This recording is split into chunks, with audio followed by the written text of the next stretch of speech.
laporan pada siang hari ini. Dipersilahkan.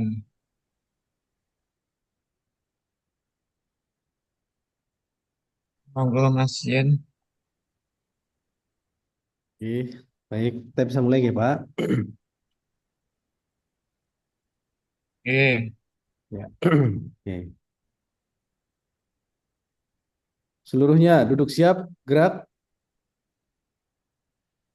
Lapor peserta Latsar CPNS golongan 3 angkatan 66 dengan jumlah 40 orang hadir lengkap, siap mengikuti pembelajaran. laksanakan. Laksanakan.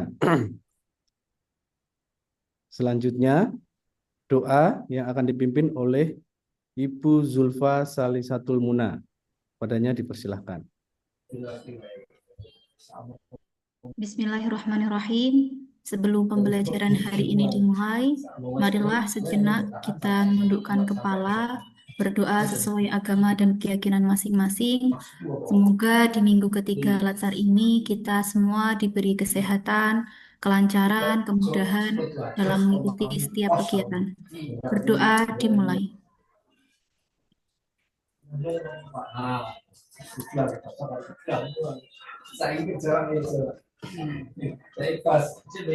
Berdoa selesai. Terima kasih. Jadi Bapak ini pasangan yang Mak. Bapak ini di Jakarta.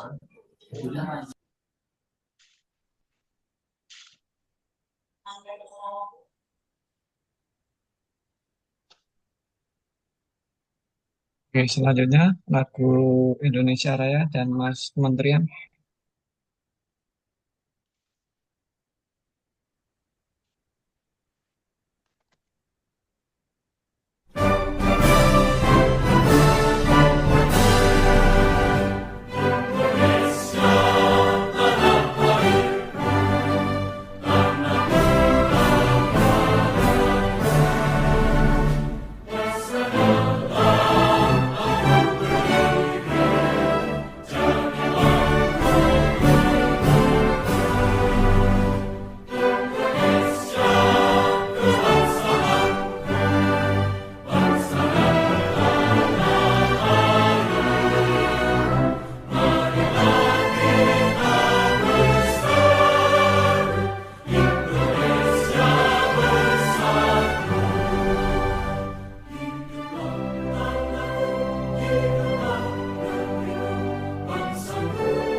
masyarakat taat beragama, wujudkan masyarakat sejahtera lahir dan batin, berkhidmat untuk umat, membina, membimbing dan mendidik, mantapkan kerukunan umat dan antar umat beragama, beramal ma'ruf nahi munkar, jalani kehidupan, khidmat untuk umat, untuk perdamaian, untuk Indonesia Jaya, khidmat untuk umat, untuk perdamaian, untuk Indonesia Jaya.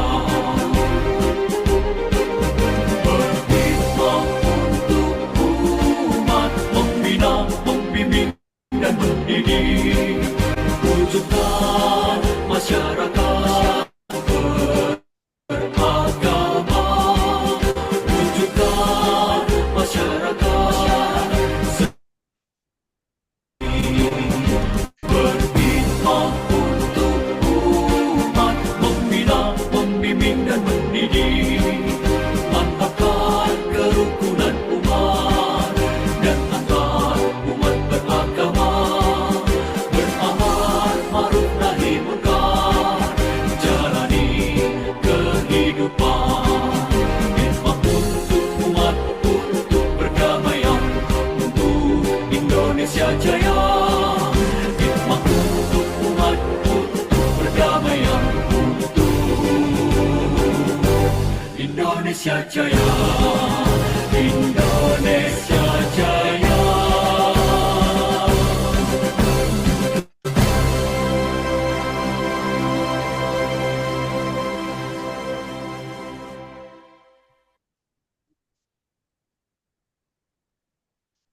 Istirahat, gerak Oke, selanjutnya ya.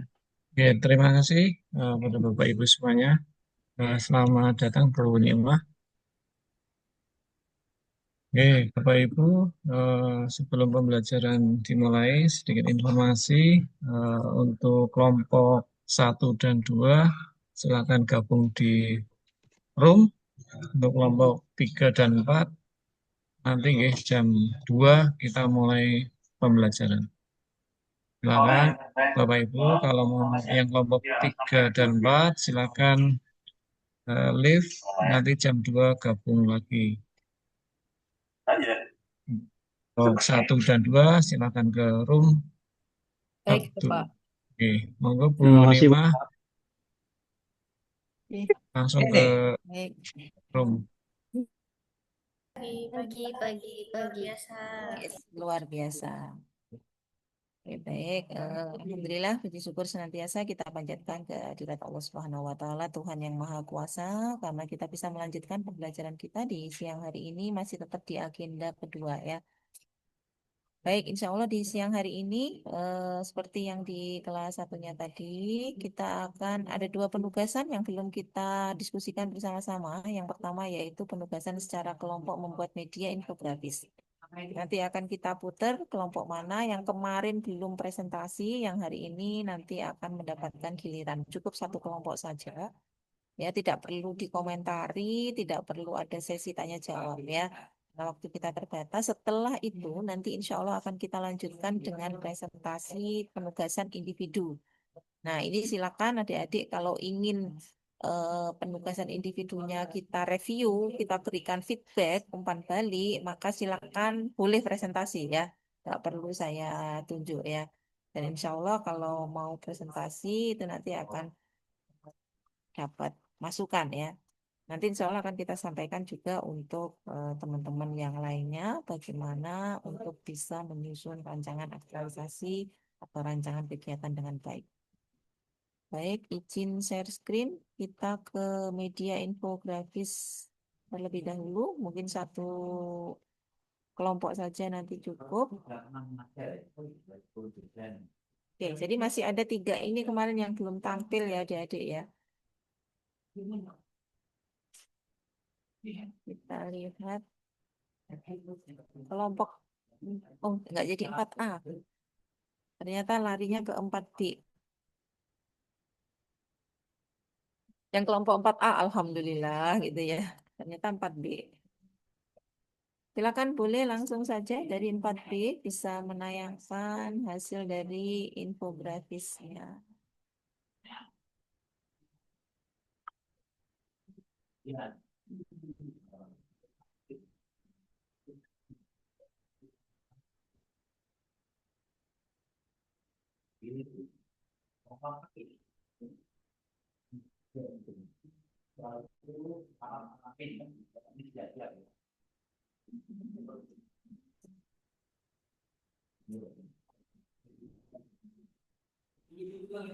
Apa yang izin Ibu ya Mbak?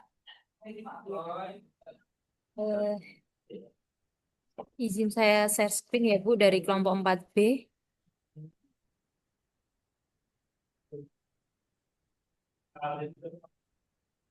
Pak Nabila. Ya Ibu, atas nama Nabila Aska Amalia dari 4B.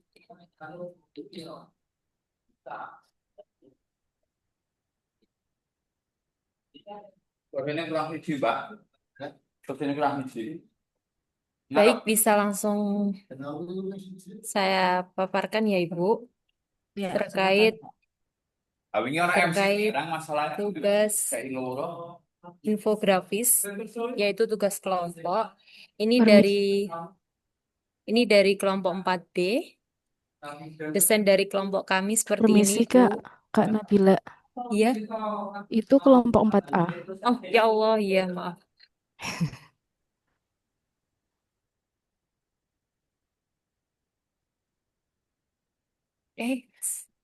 Bentar. Mbak Roshida udah ketemu belum ya, Mbak? Kalau udah Kalau bisa. yang 4B bukan kelompok kita, Kak. Kelompok sebelah. Masya Allah. Oh iya, saya kok gagal fokus. Mohon maaf Ibu, saya gagal fokus Ibu. kamu kelompok berapa Mbak Nabila? 4A Ibu. Mohon maaf Ibu. Ya nggak apa-apa. Mbak Rosida kelompok piro? Saya 4A, Bu. Sama, Oh, seperti Kak Nabila. oke. Yang 4B siapa? Ya nggak apa-apa sih kalau ikhlas 4B juga tambah seneng ya kalau misalkan nggak presentasi. Boleh siapa aja adik-adik, ayo agak cepat. Supaya nanti bisa kita bicara banyak di matriks.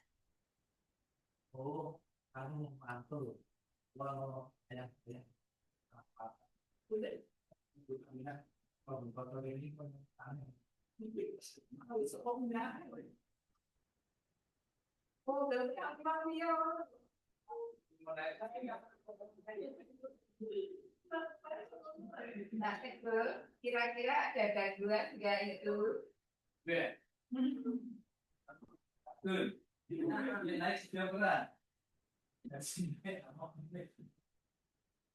Oh, berarti mas coba kalau saya coba pengen naik dari itu. Ya mau naik. Jangan ini Pak, kemudian dua kok dari sini. Kira-kira taruhnya nih. Kalau kayaknya lanjutan Mas ya. Kayaknya malah kita belum kok.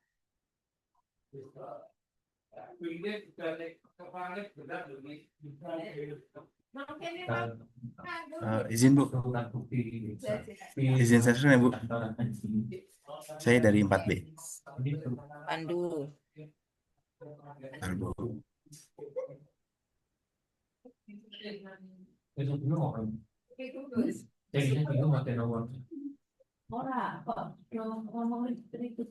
Jadi ini untuk yang kelompok 4 infografisnya. Untuk penjelasannya mungkin yang lainnya Oke Mas, bentar. Nggak usah dipresentasi. bisa membantu. Lihat dulu. Ya. Kan ngirimnya orang Memberikan pelayanan prima, akuntabel, bertanggung jawab dalam setiap tindakan dan keputusan. Ini ya panduan perilakunya ya. Ya Bu. Oke, baik. Bagus sih adik-adik. Saya ingin yang ini, yang apa namanya, menunjukkan pelayanan tertentu yang mana itu dianalisis dengan berakhlak. Ini kan memang sudah ada ya. Nah, Ya. masing-masing nilai itu panduannya seperti ini. Oke, tapi apresiasi ini keren gambarnya hidup ya. Mas Pandu bisa stop share dulu. Saya ingin yang Ya, kelompok baik Bu. Terima kasih Bu. ya, oke.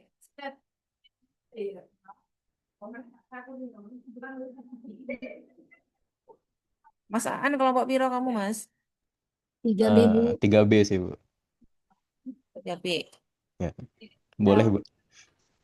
Boleh yang lain coba share screen, pengen tahu saya infografisnya. Oke, baik. Silakan Bu Sekre, tolong.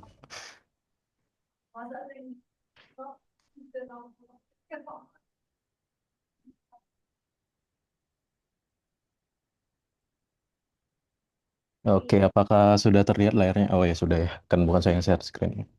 Jadi, mungkin untuk openingnya ini sedikit nyentrik ya, Bu. Di halaman pertamanya itu ada data kami sebagai penyusun infografis ini, dan di situ bisa di zoom out lagi. Lebih kecil lagi, lebih kecil. Ayo, ayo.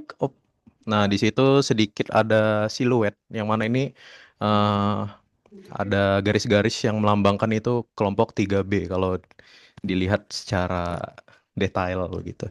Oke, langsung saja ke bagian infografis utamanya. Nah, jadi untuk desain kami ini sendiri, spotlight, Bu. Itu nanti gagal fokus yang dilihat bukan infografis tentang ininya, layanannya. Yang dilihat malah yang di atas itu nanti ya. Hehe, ya Bu. Nanti mungkin bisa dipisah itu, di print terpisah ya. Nah, di sini sama seperti yang di share kelompok sebelumnya, secara nilai berakhlak itu kami detailkan masing-masing ke dalam 7 poin. Dan di sini judul temanya itu mewujudkan moderasi beragama dan pelayanan ikhlas beramal. Dan di situ tertera juga beberapa logo-logo yang kami kira itu penting seperti logo Kemenak dan juga slogan berakhlak. Dan di sini ada kata-kata yang maksudnya itu lebih ke penjelasan dari sudut pandang seorang ASN seperti yang berorientasi itu. Yang pertama, kami melayani umat dengan tulus ikhlas demi kepuasan dan keberkahan.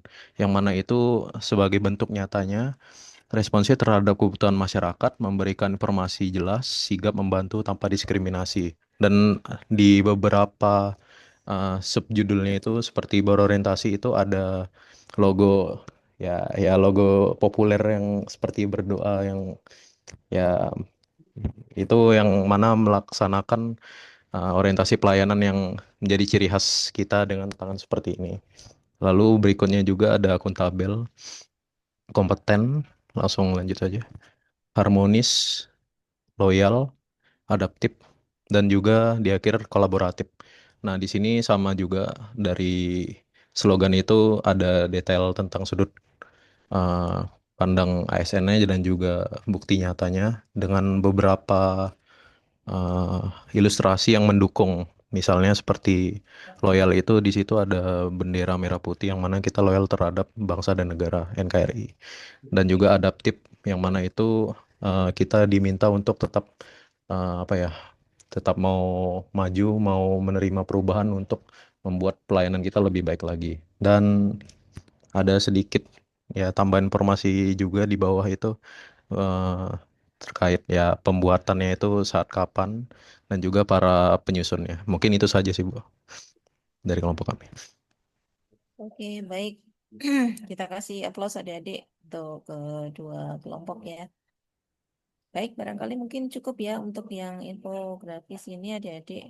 Saya yakin sih ya kalau generasi-generasi sekarang itu untuk membuat yang ada kaitannya dengan skill untuk bagaimana skill teknologi informasinya tentu lebih ya daripada mungkin generasi-generasi yang out ya. Oke, kita lanjut ke penugasan individu hari ketiga, adik-adik matriks kegiatan. Di sini nanti saya akan bicara banyak, kita masih punya waktu cukup ya. supaya adik-adik nanti lebih bisa paham. Saya tidak akan menunjuk, silakan yang bersedia sebagai sukarelawan untuk bisa mempresentasikan tugas yang matriks kegiatan. Mbak Yasinta.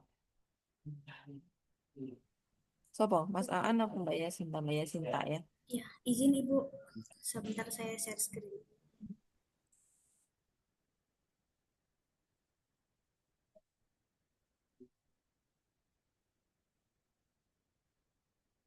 Apakah sudah terlihat Ibu? Oke, udah. Ini saya isu yang mau diangkat di instansi saya yaitu belum tersedianya fraud risk register pada UIN Sunan Kalijaga Yogyakarta Ibu. Nah, untuk outputnya fraud risk exposure dan fraud risk assessment. Jadi untuk di UIN sendiri itu kan belum ada fraud risk register Ibu, sehingga ketika melakukan audit interim itu hanya berdasarkan isu-isu yang lagi beredar gitu atau yang trennya lagi apa gitu yang kita periksa, sehingga itu memungkinkan sebenarnya ada hal yang menjadi celah itu tidak tersentuh waktu pelaksanaannya yang cukup cepat. Nah, dari isu itu saya di sini Barangkali ini Mbak sebentar, Mbak Yasinta, di isumu itu tambahkan keterangan. Coba, belum tersedianya fraud risk register pada UIN Sunan Kalijogo. Sebelum pada UIN itu, untuk fraud risk-nya itu dipergunakan atau diperuntukkan untuk apa, Mbak? untuk audit interim Ibu, khususnya Nah, untuk iya, audit interim. jadi belum tersedianya fraud risk untuk ini di UIN Sunan Kalijogo gitu ya. Baik, Bu. Orang tahu dia kegunaannya itu untuk apa gitu ya. Oke, silakan Saya dilanjut. tambahkan. Kemudian untuk isu ini saya ada 6 kegiatan. Untuk kegiatan yang pertama yaitu melakukan perencanaan, mapping, dan penyusunan fraud risk exposure yang relevan pada legal jaga untuk audit interimnya ya Bu. Nah, Jabatannya Mbak Yasinta sebagai auditor internal, auditor Oh, ya. ahli pertama Ibu. Oke, enggak, artinya sudah sesuai isu yang diangkat dengan jabatannya ya, Tusi. Iya, Ibu. Di sini untuk tahap pertamanya konsultasi dengan mentor dan atasan langsung. Nah, kemudian langkah yang selanjutnya yaitu menentukan ruang lingkup dan sasaran fraud risk exposure. Nah, di sini itu masih ini Bu mempertimbangkan terkait skupnya, karena mengingat waktu yang dilaksanakan cuma sebulan, kemungkinan nanti diperuntukannya lebih kepada salah satu unit yaitu pusat bisnis di sini, karena kalau mau ngangkat untuk yang UIN gitu Bu, seluruh UIN kayak fakultas juga lembaga dan unitnya itu mungkin membutuhkan waktu yang lama, tapi di sini masih menimbang-nimbang sih Bu, nanti mungkin ditimbangkan mengingat waktunya bisa se-UIN kalau cukup atau tidak, mungkin selembaga atau unit tertentu yang diambil gitu Bu. Nanti kalau itu solusinya nanti di waktu 1 bulan Mbak Yasinta bisa mungkin di unit tertentu ya yang kita bisa menyelesaikan di 1 bulan tersebut. Nah, di jangka menengahnya ya dijelaskan aja nanti nggak apa-apa. Itu di short term-nya ya di waktu 1 bulan. Nanti di middle ataupun di long term-nya di jangka panjang Mbak Yasinta sebagai auditor nanti masih bisa melanjutkan proyek ini. Nah, dikonsultasikan dengan mentornya, gitu ya. Baik. Oke, lanjut. Seperti itu Bu untuk kegiatan yang pertama dan tahapannya. Kemudian pemaknaan di sini ada kompeten, karena kompeten ini mencerminkan pengetahuan yang cukup tentang fraud, manajemen risiko, dan proses internal di perguruan tinggi yang mana saya sebagai auditor. Kemudian selanjutnya yaitu terkait akuntabel. Nah, jadi perencanaan ini disusun itu dengan tanggung jawab penuh didasarkan pada urgensi kebutuhan nyata institusi. Yang ketiga yaitu loyal, komitmen kuat terhadap tujuan UIN Sunan Kalijaga untuk membangun sistem pengendalian yang lebih baik. Oke, Mbak cukup sampai di sini, Mbak. Oh ya, baik Bu. Nah, adik-adik tolong diperhatikan ya. Jadi ini Mbak Yasinta sudah menyusun apa namanya sudah memilih isu dan juga kegiatannya sudah cukup bagus, runtut, beserta tahapan dan juga keterkaitan dengan berakhlak. Nah, ada beberapa hal yang ingin saya sampaikan. Yang pertama, ya, tolong dilihat di kolom isu terlebih dahulu.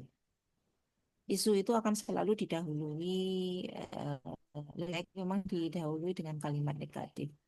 Belum tersedianya, belum adanya, belum maksimalnya, belum optimalnya, ya, masih kurangnya seperti itu, ya. Apa yang menjadi problem yang sudah adik-adik identifikasi di satker adik-adik masing-masing sesuai dengan tusi kita, ya, tusi jabatan kita. Kalau di tusi jabatan kita mungkin agak kesulitan untuk mencari dan menggali isu, adik-adik bisa berangkat dari beberapa uraian kegiatan pada SKP adik-adik yang merupakan penugasan direktif dari pimpinan. Misalkan kayak tadi di sebelah itu seorang guru, tetapi diperbantukan di guru TIK diperbantukan di perpustakaan, gitu ya. Maka dia mengambil salah satu uraian kegiatan sebagai bagian dari perpustakaan. Boleh itu boleh ya. Itu. Nah, kemudian, Mbak Yasinta, saya tanya, Mbak Yasinta, core isu yang sudah diangkat ini, apakah ini nanti fix akan diangkat juga pada rancangan aktualisasi ketika merancang di agenda 4? 80% kemungkinan iya Bu, sama satu isu, tapi kemarin mentornya masih mau mempertimbangkan itu. Ya. Jadi ini mungkin 80% sudah Bu. Ya. Baik, artinya mungkin masih ada kemungkinan bisa berubah ya kalau mentornya menginginkan ide yang baru ya. Tidak apa-apa. Jadi adik-adik apapun yang menjadi isu nanti akan ada dua kemungkinan ya. Yang pertama, ketika misalkan isu yang sekarang ini dibuat mengerjakan agenda 2 ini sudah fix, tidak akan berubah lagi, maka adik-adik matriks ini ya itu akan bisa dipakai nanti pada saat adik-adik mengerjakan merancang aktualisasi di agenda 4. Itu ya. Itu keuntungannya ya. Jadi kalaupun mungkin nanti harus ada merubah sesuatu, mungkin tinggal polos-polos. Yang kedua, kemungkinan ketika adik-adik ini belum fix, Bu, saya belum ketemu sama mentor saya. Barangkali nanti kalau sudah ketemu konsultasi, ternyata mentor saya menginginkan yang lain, misalkan ya. Nah, tidak apa-apa. Adik-adik nggak perlu galau karena masih ada spare waktu sampai nanti masuk di agenda. Kalau nanti sudah di agenda 4, berarti sudah tidak boleh berubah lagi ya. Karena kalau adik-adik di agenda 4 masih berubah lagi, ketinggalan nanti step by stepnya penugasan-penugasan yang ada pada agenda 4 merancang aktualisasi didampingi dengan coachnya masing-masing. Gitu ya. Jadi tidak masalah ya. Baik yang terjadi kemungkinan yang pertama atau kemungkinan kedua itu tidak masalah. Ya, hanya ketika adik-adik itu di kemungkinan pertama sudah memiliki parusubik, otomatis di agenda 4 kita sudah nyicil ya. Jadi ini sudah kita kerjakan. Karena apa yang perlu saya sampaikan bahwa matriks ini merupakan bagian ya dari matriks rancangan kegiatan yang utuh. Karena apa? Ini kolom-kolomnya ini adik-adik nanti tinggal menambahkan kolom setelah kolom tahapan ada kolom output. Jadi nanti setiap tahapan itu outputnya apa? Setiap tahapan outputnya apa? Kemudian setelah kolom keterkaitan dengan nilai berakhlak nanti tambah lagi satu kolom yaitu keterkaitan visi dan misi. Jadi dari matrik yang ini adik-adik kalau untuk di agenda 4 tinggal menambahkan 2 kolom output dan keterkaitan visi misi gitu ya. Itu di isu. Nah, isu yang sudah terpilih oleh Mbak Yasinta ini tentu tidak kemudian tiba-tiba muncul satu isu ini. Mbak Yasinta sebelumnya sudah mengidentifikasi ada beberapa isu. Yang mana isu-isu tersebut dideskripsikan, kemudian dilakukan scanning menggunakan, isu belum tersedianya fraud risk ini itu masuk apa ketika di scanning? Agenda 3 yang smart ASN misalkan ya. Kemudian dideskripsikan. Sampai akhirnya Mbak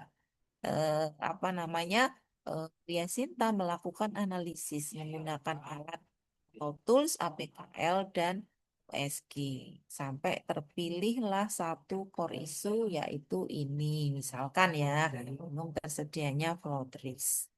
Nah, setelah ketemu satu core issue, kira-kira bisa atau tidak Mbak Yasinta langsung menentukan kegiatan-kegiatannya 1, 2, 3, 4 gitu. Kira-kira bisa atau tidak adik-adik?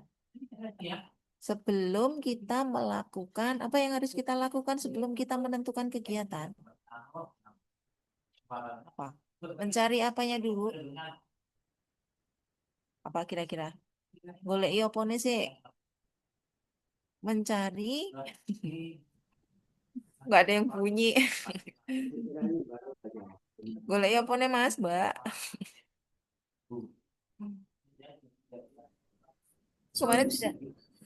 Kemarin sudah sempat saya ini belum, adik-adik saya berikan gambaran. Ketika kita misalkan ya dari di sini, Mas Aan, Mas siapa Adlan, kemudian Mbak Yasinta, itu menderita penyakit yang sama, apa pusing.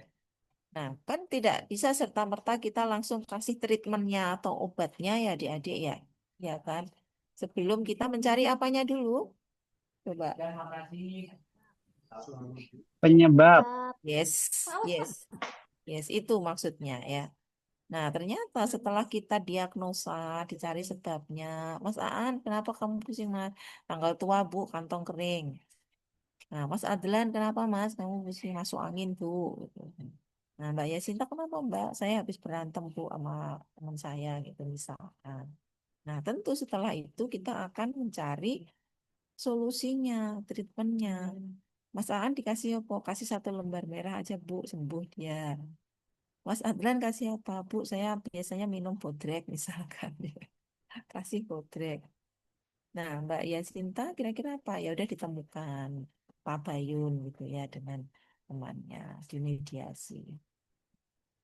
Itu kenapa adik-adik kita perlu nyari sebabnya dulu. Ya, supaya treatment yang kita berikan itu sesuai, cocok dan menjawab dari isunya atau sebabnya. Ya, maka ketika kita tidak mencari sebabnya dulu, ya Mas Aan itu pusing, tapi tiba-tiba kemudian dikasih bodrek, kira-kira sembuh apa enggak? Enggak kan? Karena bukan itu sebabnya. Nah, dia nggak punya duit dikasih bodrek, tambah ngeluh tambahannya. Gitu. Nah, demikian juga ketika adik-adik sudah menemukan satu core issue. Sebelum menentukan kegiatan, cari sebabnya dulu. Dari apa? Melalui apa? Bisa pakai fishbone analysis. Oh, ternyata dari mainnya begini, dari metodenya begini, dari miliunya, lingkungannya begini. Nah, dari situlah adik-adik bisa menentukan kegiatan-kegiatan sebagai solusi kreatif dan inovatif. Dan kemudian Mbak Yasinta keluar muncul kegiatan-kegiatan ini melakukan perencanaan dulu, mapping, penyusunan fraud risk, ya kan? Tuh, kemudian identifikasi proses bisnisnya seperti apa. Itu adalah kegiatan-kegiatan sebagai solusi kreatif dan inovatif. Itu ya, sampai di sini bisa dipahami ya. Nah, kemudian sekarang kegiatan. Saya jelaskan kegiatan, adik-adik. Mbak Yasinta, total berapa Mbak? 5 atau berapa kegiatanmu? 6, Ibu. 6, oke. Mau 6, mau 5, mau 4 kegiatan ya adik-adik itu harus memuat 3 poin. Apa saja? 1, perencanaan. Ini sudah kelihatan nih. Nih, Mbak Yasinta nih perencanaannya itu muncul di situ ya. Kemudian yang kedua pelaksanaan. Di perencanaan ini sebentar, balik ke perencanaan dulu. Di perencanaan itu boleh seperti ini ya, seperti yang Mbak Yasinta lakukan. Melakukan perencanaan mapping gini. Atau adik-adik boleh melakukan identifikasi kebutuhan apa misalkan kebutuhan pengguna layanan terkait apa misalkan. Atau melakukan analisis kebutuhan apa siswa dalam apa misalkan. Ya, itu masuk di perencanaan ya. Itu kegiatan perencanaan. Kegiatan yang kedua pelaksanaan. Nah, dalam kegiatan pelaksanaan ini adalah kegiatan inti adik-adik ya, yang merupakan inovasi kita ya. Sehingga di dalam kegiatan pelaksanaan ini akan bisa sangat mungkin sekali lebih dari satu kegiatan. Masuk kayak Mbak Yasinta ini ya. Dan identifikasi ini masih masuk boleh di perencanaan sih sebetulnya ya, tapi bisa juga masuk dalam kegiatan inti. Setelah identifikasi probis, apalagi Mbak berikutnya Mbak Yasinta, melakukan pengumpulan data dan informasi pendukung, kemudian melakukan penyusunan. Terus yang kelima, validasi dan finalisasi. Nah, ini termasuk kegiatan-kegiatan inti ya adik-adik ya. Terus yang terakhir monitoring,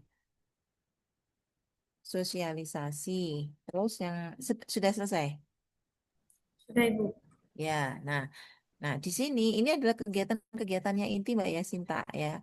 Tapi belum kelihatan satu kegiatan evaluasi, ya kan? Nah, maka nanti perlu ditambahkan. Nah, untuk kegiatan inti ya adik-adik itu kalau menurut Keplan 581 sesuai dengan penilaian pada rancangan aktualisasi ya banyaknya kegiatan ya adik-adik itu minimal sebetulnya 3. Kegiatan 3 itu sudah masuk di level yang paling tinggi ya. Level paling tinggi nilainya itu 85,1. Jadi adik-adik kalau sebenarnya 3 kegiatan itu apa namanya sudah bisa masuk level tinggi. Tapi kami menyarankan mengarahkan adik-adik semuanya kegiatan itu minimal paling enggak 4 atau 5 supaya kita memang itu di batas apa namanya level yang tertinggi. Mengapa demikian ya? Terkadang adik-adik itu mau kegiatannya banyak, tapi ternyata kegiatannya itu kayak nggak bermuatan gitu loh. Kayak hanya sekedar melakukan apa koordinasi misalkan seperti itu, tapi bukan kegiatan yang padat, yang kegiatan yang benar-benar memang memerlukan tenaga dan pikiran untuk kita bisa mengerjakannya. Nah, jadi kita untuk amannya adik-adik paling enggak 4 atau 5 kegiatan. Itu ya.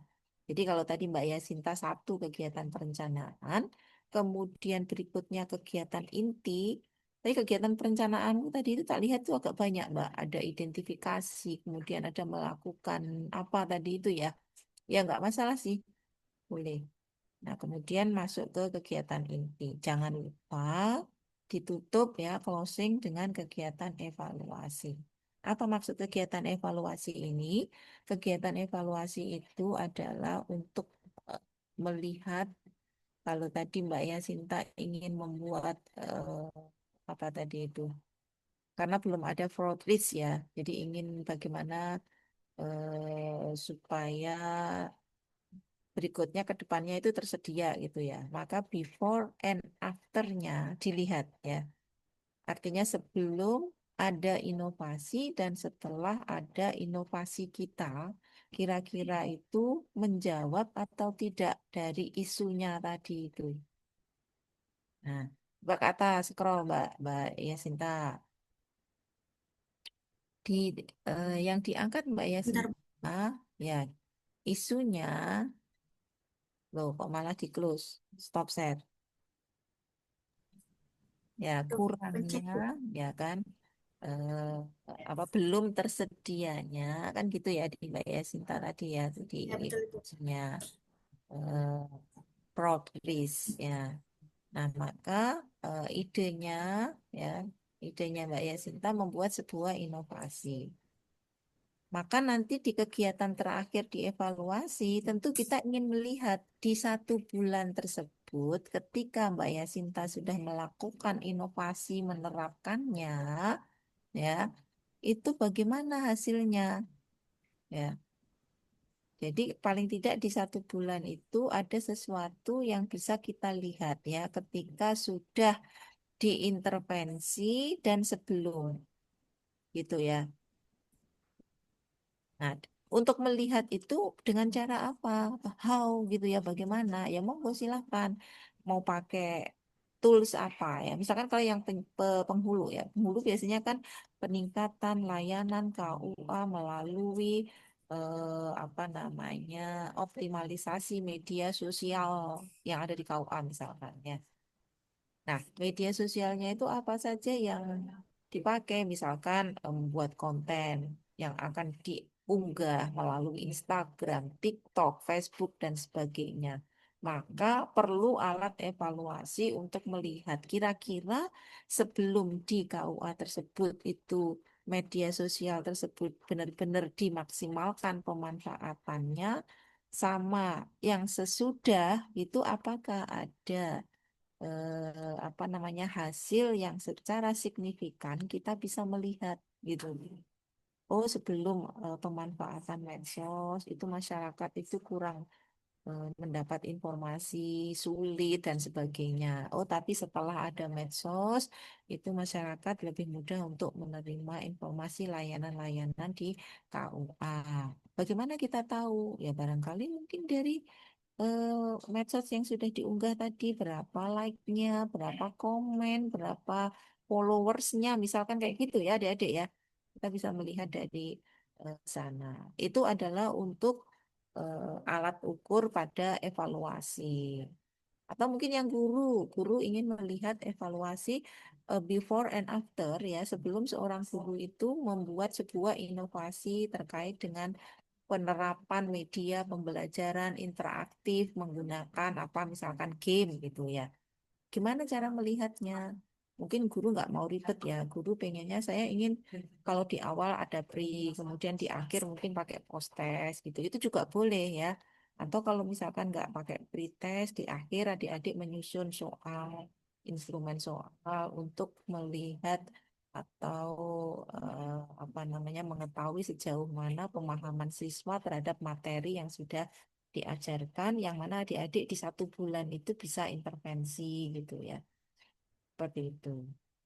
Atau boleh juga adik-adik mengukur untuk evaluasi itu dengan langsung melakukan wawancara. Misalkan yang jabatannya Pranata Komputer membuat aplikasi terkait dengan notifikasi gaji misalkan, gitu ya. Nah, bagaimana cara melihat apakah itu bermanfaat bagi user atau pengguna kita? Boleh dengan wawancara langsung. Kalau misalkan di kantor itu nggak banyak orang kan diwawancara kan gampang. Atau kalau adik-adik susah misalkan dengan pakai bantuan alat analisis instrumen pertanyaan yang disebarkan melalui Google Form misalkan gitu ya. Nah, tapi jangan lupa ketika kita sudah melakukan evaluasi tadi, baik itu melalui tes kalau di sekolah, melalui Google Form, melalui wawancara, berikutnya adalah menganalisis. Kalau tadi wawancara, analisis hasil wawancara. Kalau tadi Google Form, analisis hasil dari penyebaran Google Form. Atau analisis dari hasil tes. Buat apa Bu dianalisis? Untuk melihat dan menyusun bagaimana tindak lanjut kita ya. Oh, ternyata walaupun aku pakai media pembelajaran yang baru, yang lebih interaktif, tapi setelah dilakukan tes kok hasilnya sama aja ya. Maka kita perlu analisis itu. Why gitu. Kenapa? Tentu ada beberapa sebab dan itulah yang akan menjadi dasar kita untuk menyusun sebuah rencana tindak lanjut. Oh, berarti kemarin gagal. Besok apa lagi ya yang bisa kita berikan saran dan rekomendasi kita. Gitu ya kira-kira adik-adik ya. Itu dievaluasi. Bisa dipahami apa enggak sampai di sini? Siap, dipahami, Bu. Ya, gitu Sedang ya. mencerna, Bu. Sedang on proses ya berarti ya. Jadi kurang lebih gitu. Jadi di kegiatan ada 3 poin. Perencanaan, pelaksanaan, evaluasi. Perencanaan cukup dengan 1 kegiatan sebetulnya cukup. Di pelaksanaan mungkin bisa dengan 2 atau 3 kegiatan. Di evaluasi cukup 1 kegiatan. Ini kalau di total adik-adik kegiatannya bisa 4 atau 5 kegiatan. Gitu ya. Nah, kemudian di kolom berikutnya adalah tahapan. Nah, tahapan ini kalau di Mbak Yasinta ini kan sudah ya ada konsultasi, menentukan ruang lingkup, membuat timeline. Nanti di sebelah tahapan itu ada kolom output ya. Kalau bisa 1 tahapan, 1 output, 1 tahapan, 1 output diluruskan. Mengapa demikian? Adik-adik supaya mudah mengumpulkan evidence. bukti dukung. Karena bukti dukung adik-adik itu misalkan saya melakukan kegiatan ini bukti dukungnya. Ya. Ya, terserah bukti dukung itu nanti apakah dia cukup dengan hanya foto, dokumentasi foto, atau mungkin notulen, atau mungkin kalau ada adik punya file apa yang akan diunggah kemana gitu, kemudian ada linknya, ya kan, URL-nya, itu boleh, itu bukti dukung. Nah, ketika semua sudah tersedia, adik-adik nanti akan dimudahkan ketika harus mengumpulkan atau menyusun laporan mingguan. Jadi adik-adik saat implementasi 1 bulan nanti wajib untuk mengumpulkan atau menyusun laporan mingguan yang harus diupload ke PLC. Gitu ya. Jadi kalau misalkan setiap tahapan ada outputnya nanti mudah ya. Dia udah terbiasa ya. Oh, saya melakukan ini buktinya. Oh, saya melakukan ini. Buktinya adalah dokumentasi foto ketika saya konsultasi dengan Pak Mentor misalkan. Atau notulen mungkin ya. Jadi gitu adik-adik ya. Keterkaitan dengan berakhlak silakan. Jadi jangan sampai dalam 1 kolom itu isinya cuma 1 berakhlaknya. Hanya terkait dengan berorientasi pelayanan. Nah, nilai yang lain gimana? Nggak ada, Bu. Nggak mungkin ya, adik-adik ya. Jadi kalau misalkan kita, kayak misalkan Mbak Yasinta, melakukan perencanaan, mapping, dan penyusunan Broadreach ya. Maka yang terkait kompeten tentu ya. Kalau nggak kompeten kan nggak bisa ya bikin mappingnya ya. Kemudian akuntabel, ya jelas bertanggung jawab terhadap tugasnya sebagai auditor untuk merancang ini. Loyal, oke. Berorientasi pelayanan itu pasti masuk ya adik-adik ya. Jadi setiap kegiatan itu pasti ada bagaimana kita itu memiliki pemikiran bahwa ini kita susun, kita buat itu untuk melayani user kita. Kemudian apalagi kira-kira yang bisa masuk harmonis, oke, jelas kolaboratif, ya barangkali ya karena mungkin Mbak Yasinta akan kerjasama dengan bagian apa gitu untuk melakukan mapping ini, atau mungkin bertanya terlebih dahulu, menggali informasi dari auditor yang udah senior mungkin di sana, gitu ya. Jadi silakan adik-adik ya. Nggak mungkin hanya 1 nilai berakhlak yang terkait. Nah, nanti kalau di agenda keempat, Mbak Yasinta bisa yang kompeten, akuntabel, loyal itu dicetak tebel ya Mbak ya, di bold gitu ya. Supaya kegiatan pertama ini mengandung berakhlak 1, 2, 3. Supaya kelihatan. Nah, jadi itu adik-adik kira-kira yang bisa saya sampaikan. Silakan kalau ada yang ingin ditanyakan, yang mungkin belum jelas terkait dengan matriks kegiatan ini, silakan. Sudah bisa dipahami?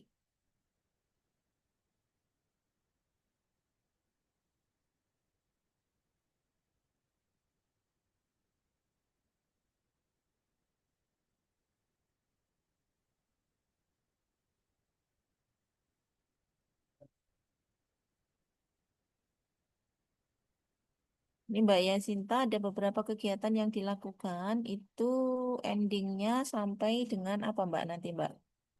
Kan ini perencanaan, mapping, terus identifikasi proses bisnisnya, termasuk melakukan analisis titik rawan itu, pengumpulan data, penyusunan Broadreach-nya,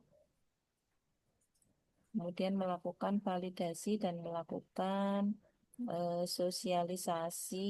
Ini yang melakukan sosialisasi siapa? Yang kegiatan 5 tadi. Nanti bersama korpus yang ada di sini, Ibu. Jadi saya bersama korpus. Nah, korpus itu artinya mentor saya juga yang ini apa namanya juga bertanggung jawab di audit UIN ini, Bu.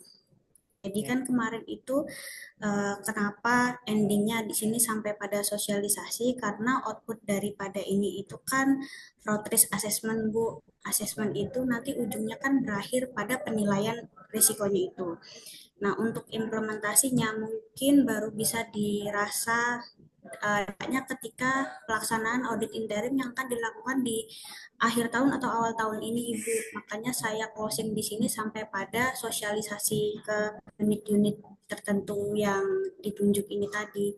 belum sampai pada apa namanya evaluasi. Implementasi ya. Iya betul, belum sampai pada implementasinya itu Nggak apa-apa, jadi walaupun belum masalah. ada, jadi Mbak Yasinta, walaupun nanti belum belum diimplementasikan ya dari FRR-nya tadi itu, tetapi sampai tahap Mbak Yasinta bisa apa namanya pengesahan dokumennya dan juga sosialisasi itu, evaluasi kita apa? Nah, selama sampai proses pembuatan itu, kira-kira evaluasi kita itu apa? Jadi evaluasi bukan terkait dengan sudah diterapkannya itu ya Mbak ya, karena auditnya kan masih di akhir tahun ya. Ibu.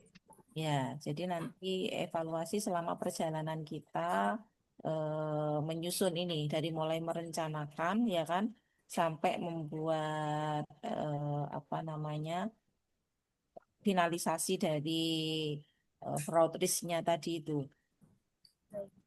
Ya. Barangkali mungkin secara internal ya, evaluasi internal ya Mbak ya.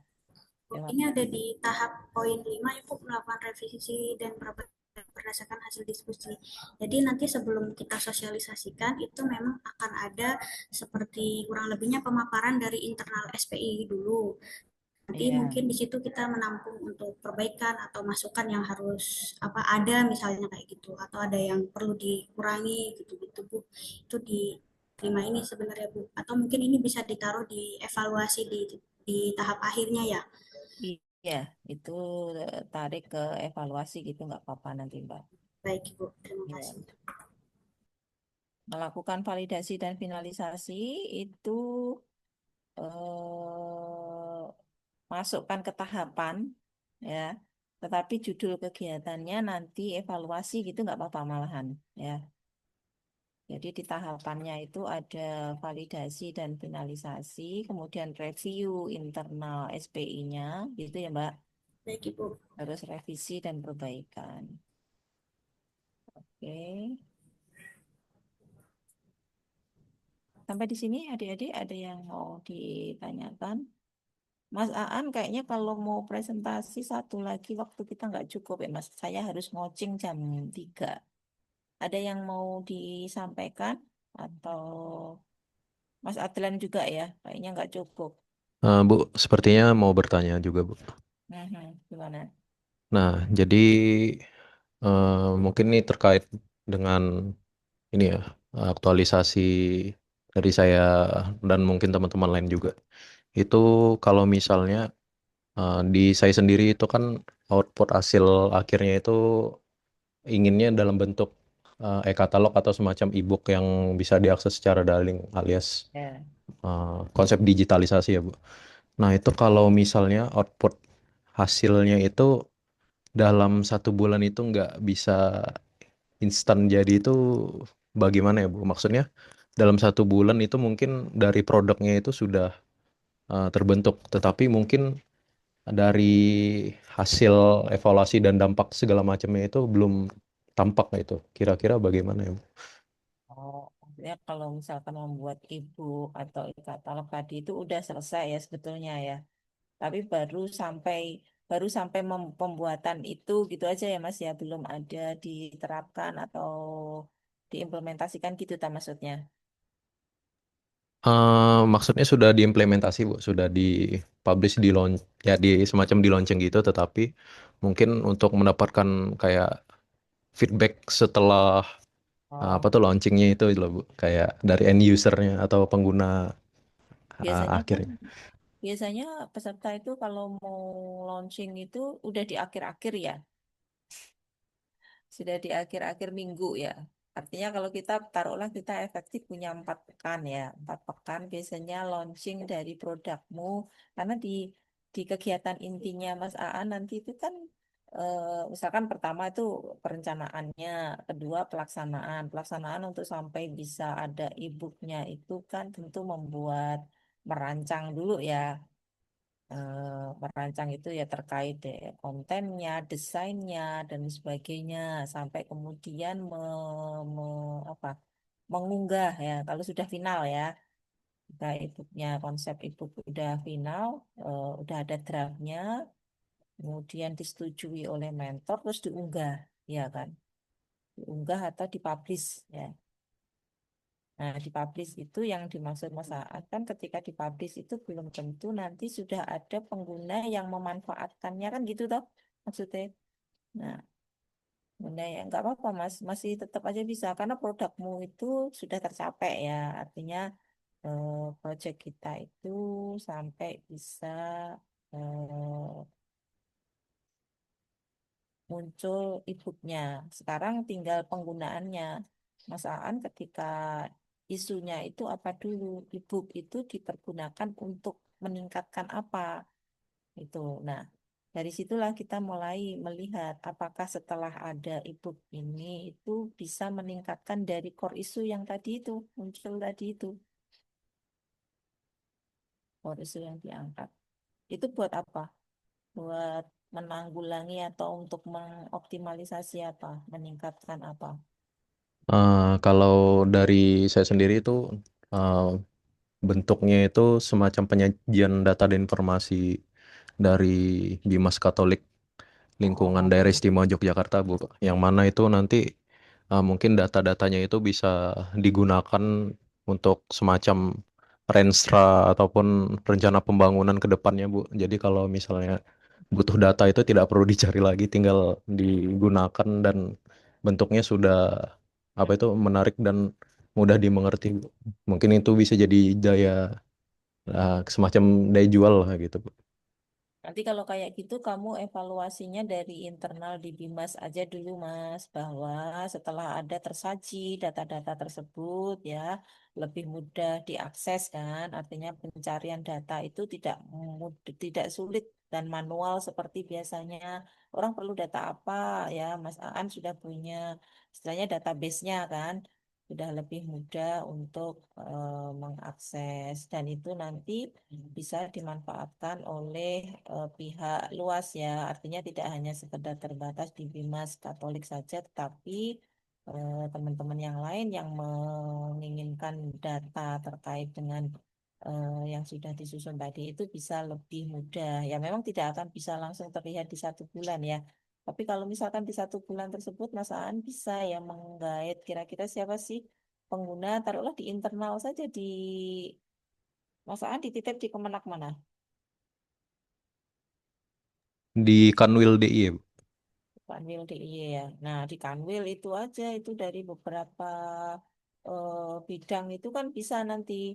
Artinya kita melakukan semacam testimoni ketika kalau ada aku punya data ini kira-kira gimana nih. Itu aja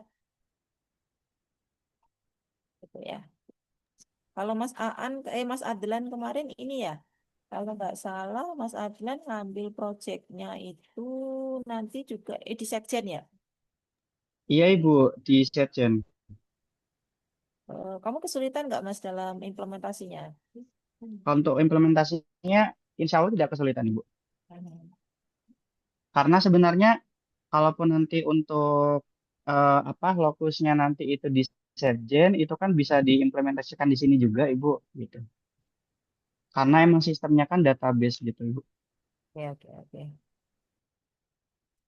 Oke, baik adik-adik. Yang penting di akhir itu paling tidak kita, ya paling minim lah kita itu bisa melihat before and after ya. Kalau Mas Aan tadi itu kalau sebelum dan sesudah ada data yang disajikan, ya tentu pasti akan berbeda ya Mas ya. Orang sebelumnya nyari data sulit gitu ya, tetapi setelah ada disajikan, dipublish data itu orang lebih mudah. Itu sih. Jadi evaluasi sederhana ya adik-adik ya. Karena waktu kita nggak panjang ya. Hanya 1 bulan. Jadi yang paling tidak, oh project kita ini bermanfaat ya. Oh project kita ini ada eh, apa namanya berkontribusi untuk peningkatan layanan. Layanan apa? Ya tergantung adik-adik mau di mana. Penghulu ya berarti di KUA, guru berarti di madrasahnya. Peningkatan layanan apa lagi? Itu ya kurang lebihnya. Ada lagi yang mau ditanyakan? Mungkin masih ada satu lagi, Bu, dari saya. Kalau misalnya Kalau proyek saya ini sendiri kan rencananya mungkin tidak untuk sendiri ya, Bu.